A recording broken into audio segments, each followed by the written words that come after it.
Bonjour à tous, bienvenue sur videobourse.fr pour un briefing de la semaine, comme on retrouve chaque lundi Arié Cohen depuis les bureaux d'Itoro.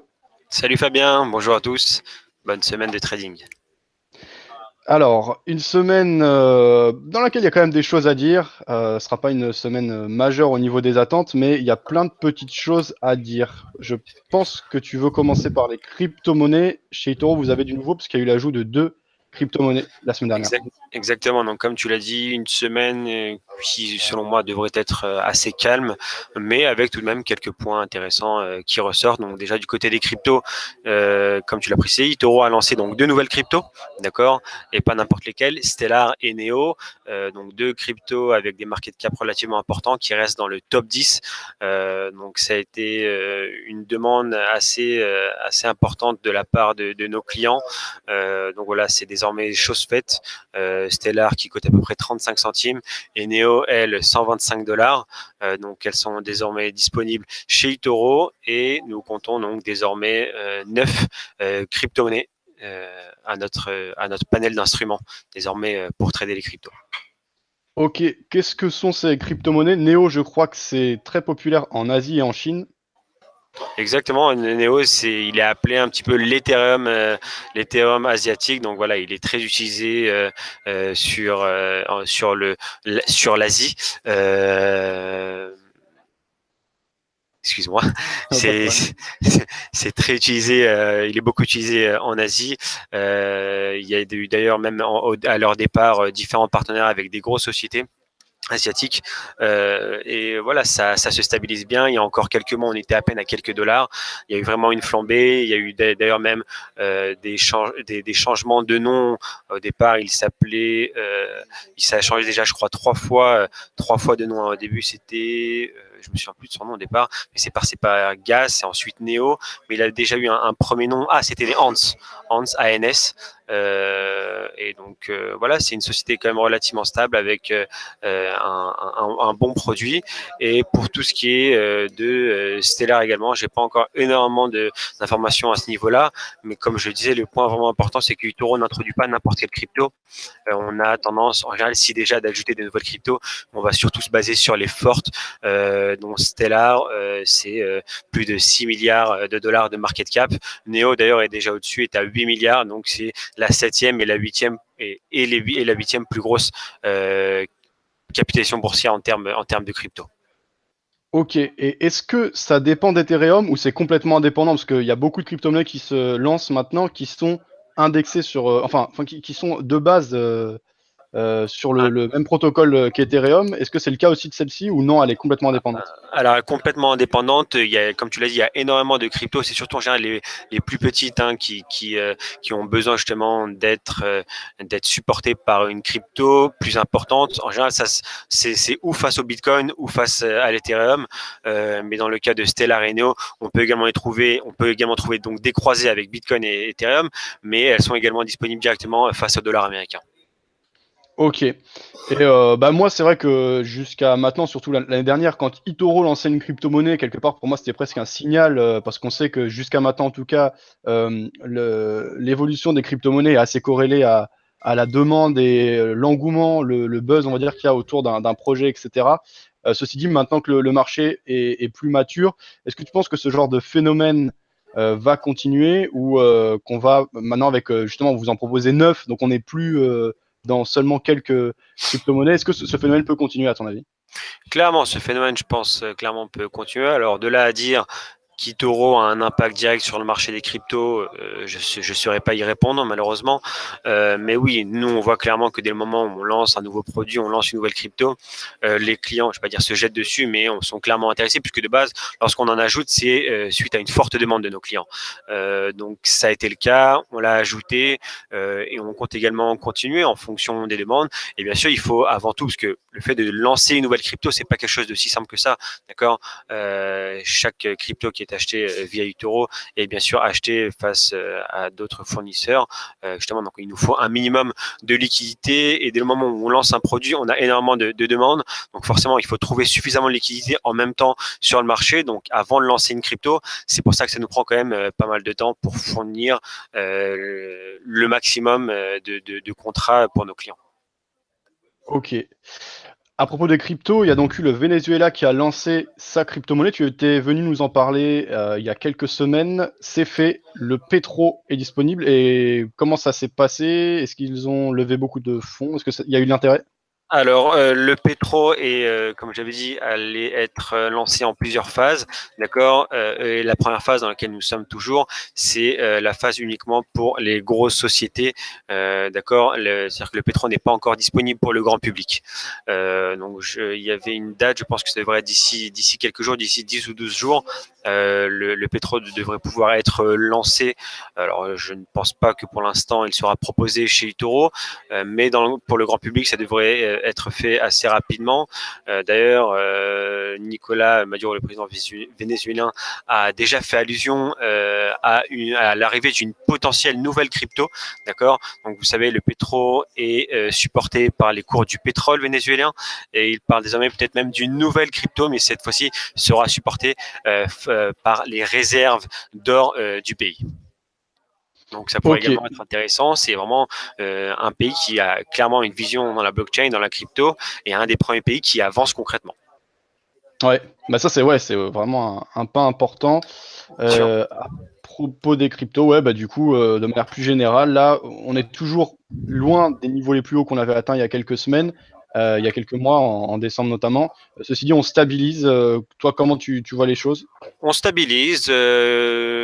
C'est vraiment assez aléatoire. Hein. On peut trouver des journées à -6 comme des journées à +8.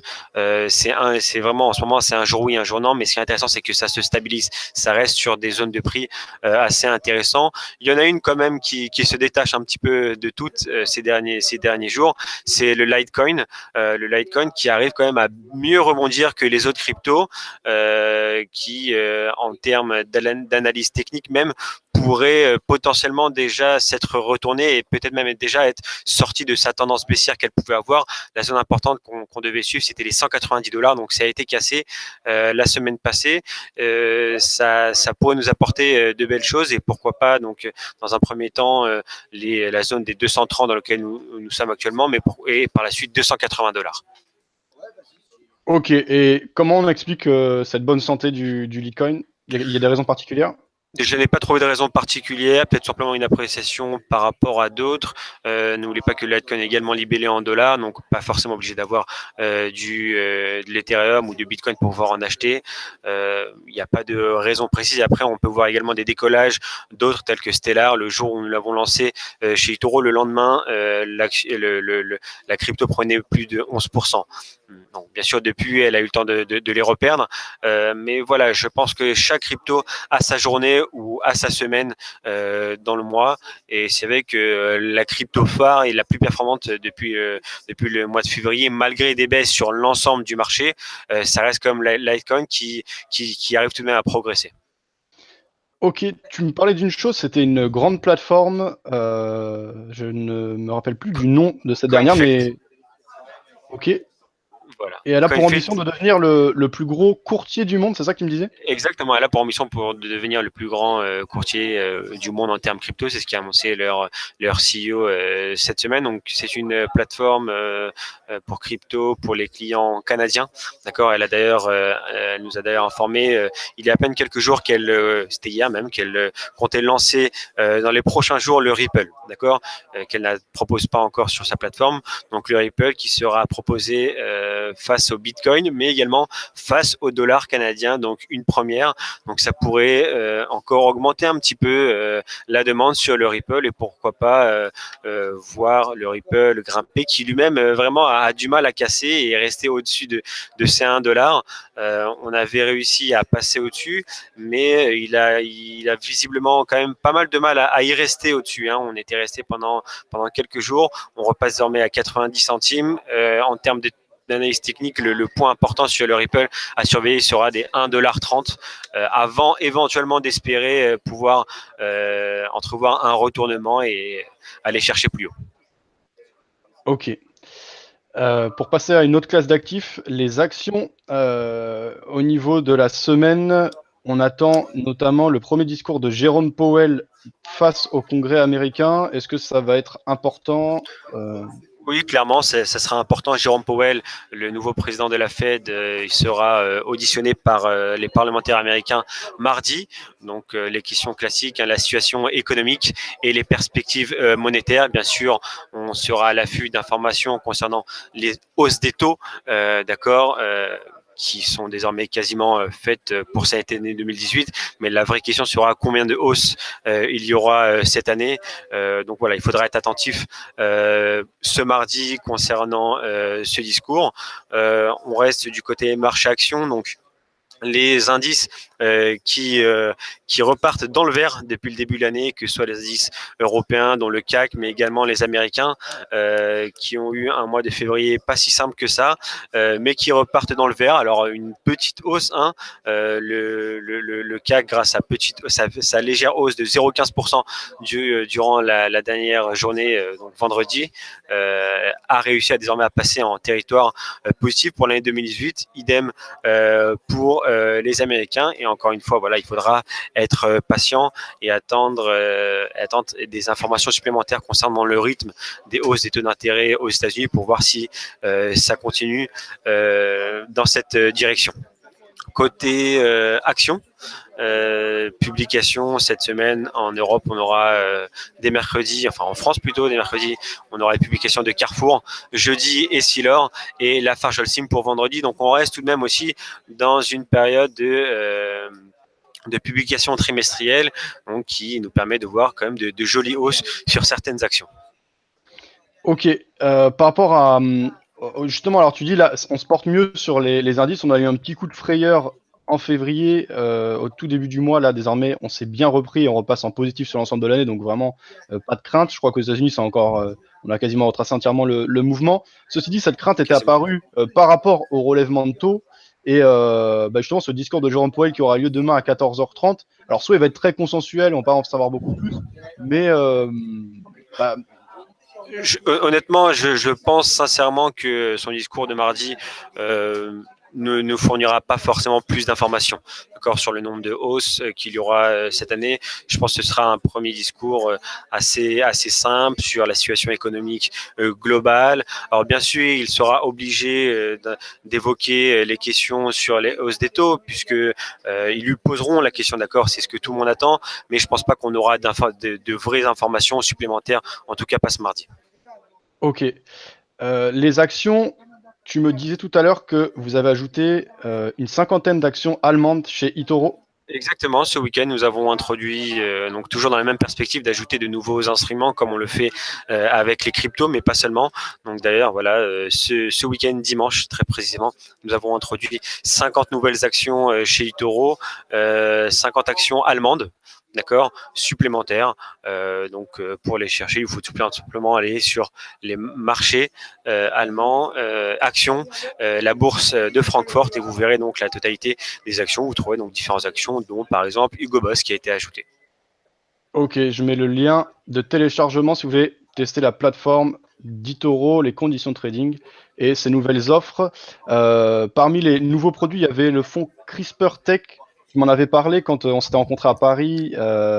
C'était un projet donc de lancer ce copy fund.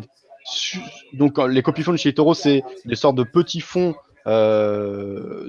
qui vous permettent en un clic de copier un ensemble de secteurs ou un ensemble de traders qui ont les mêmes caractéristiques ou voilà des produits sur le même thème, par exemple se couvrir contre le risque. Il y a le copy fund panic mode. Si vous voulez copier les mêmes positions que Warren Buffett, en tout cas inspiré des positions de Warren Buffett, vous avez un copy fund indexé dessus. Et là, CRISPR Tech, c'est des sociétés et des valeurs en rapport avec les technologies liées à la génétique, etc. Ça performe bien, ça marche depuis le début de l'année, puisqu'on est déjà à plus 13%, tu me disais, alors que les marchés actions n'ont pas été de tout repos. C'est exactement ça. Les marchés actions n'ont pas été de tout repos, donc tu as quand même bien expliqué. CRISPR Tech, c'est la technologie CRISPR qui nous permet éventuellement de faire des changements directement sur l'ADN de l'être humain. Donc voilà, on a introduit dans ce fonds-là CRISPR Tech uniquement les sociétés donc du secteur biotech qui utilisent cette technologie. Donc on a introduit 7 sociétés dans ce fonds-là. Et clairement, depuis le début de l'année, on fait une performance de plus de 13% déjà, alors que les marchés actions ont été assez mouvementés depuis le mois de janvier. Et ce fonds-là, au contraire, a quand même une très très belle performance. Pour rappel, l'année dernière, ce fonds-là avait fait 47%. Donc, les personnes qui sont intéressées par le secteur des biotech, ce fonds-là pourrait clairement vous intéresser directement. Ok. On a déjà vu pas mal de choses. Il y avait des points supplémentaires. Donc, CRISPR Tech, c'est bon. Le calendrier économique, ouais, donc on a bien parlé de Jérôme Powell. Il y a aussi le PIB américain à surveiller.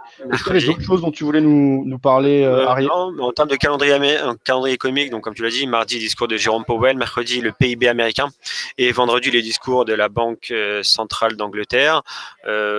Autre information qui peut éventuellement être intéressante, aujourd'hui ouvre la grande messe mondiale des communications mobiles, le salon Mobile Congress qui est à Barcelone. Une action qui m'a interpellé ce matin, c'est la société Nokia. D'accord, donc le groupe finlandais a annoncé qu'il travaillait donc depuis un petit moment déjà sur la 5G, d'accord, et qu'il devrait d'ailleurs avoir des retombées même cette semaine, quasiment un an d'avance sur leur date de lancement. Donc la société Nokia qui se porte quand même relativement mieux depuis 2017, l'action qui grimpe de quasiment 20% en à peine un an. Faut pas oublier qu'ils ont lancé 11 produits, 11 modèles de smartphones en un an et qui ont été écoulés à un peu plus de 30 millions d'exemplaires. Donc voilà, c'est peut-être un petit peu le renouveau de la société Nokia. Donc ce sera une société à surveiller qui devrait d'ailleurs lancer de nouveaux smartphones dans les jours qui suivent, dont donc bien sûr un nouveau smartphone et un ancien, si je ne me trompe pas, c'est le 8110, un des anciens modèles qu'ils avaient lancé à l'époque qui avait bien marché. Donc ils ont décidé de relancer un petit peu dans différents coloris. Donc la société Nokia pourrait être intéressante dans les semaines et les mois à venir. Ok, j'ai juste une dernière chose à te demander. Récemment, on avait eu le plus gros fonds de la planète, Waterbridge, qui a déclaré avoir fait pour 22 milliards de dollars de paris à la baisse sur l'Europe, donc des actions notamment italiennes, mais aussi un peu d'allemandes et de françaises. Est-ce que tu as entendu parler de ça? Est-ce que tu as un avis sur le sujet? Est-ce que c'est de l'esbrouf? Est-ce que c'est potentiellement quelque chose d'inquiétant? Ça peut être potentiellement quelque chose d'inquiétant quand on voit une grosse institution financière shorter un petit peu le marché. Ça peut nous donner quelques indications, mais encore à suivre. J'ai pas vu concrètement le détail, mais à savoir exactement quel type de secteur est-ce qu'il short désormais. Tu m'as dit il y a des sociétés italiennes et espagnoles. Alors, italienne, oui, ils sont notamment inquiets par rapport aux créances douteuses italiennes, parce qu'apparemment, il y a pour 200 milliards de créances douteuses Ouais. en Italie. Et leur principal argument, c'est justement qu'il y a ce phénomène de remontée des taux, et que là, on va peut-être avoir voilà, un peu plus de crainte et que les dossiers un peu moins bons, j'allais dire un peu pourris, mais en tout cas un peu plus étranges, Vont sortir. vont peut-être ressortir. C'est sûr que dès le moment où les dossiers un petit peu douteux ressortent, forcément ça fait effet boule de neige. Surtout quand on voit un Waterbridge Capital qui commence à shorter le marché. Après, ce qui est intéressant, ça serait quand même de voir un petit peu le détail, voir exactement quel secteur est-ce qu'il décide de shorter. Est-ce que c'est le secteur bancaire? Est-ce que c'est un autre secteur? Concrètement, j'ai pas moi personnellement d'informations supplémentaires, mais ce sera peut-être quelque chose à surveiller, oui, dans les jours qui suivent. Très bien. Merci Arié pour toutes ces informations. Je vous souhaite une bonne semaine de trading à tous. Et bien Arié, je te dis à bientôt. Salut Fabien, à la semaine prochaine. Bon trading à Ciao. tous.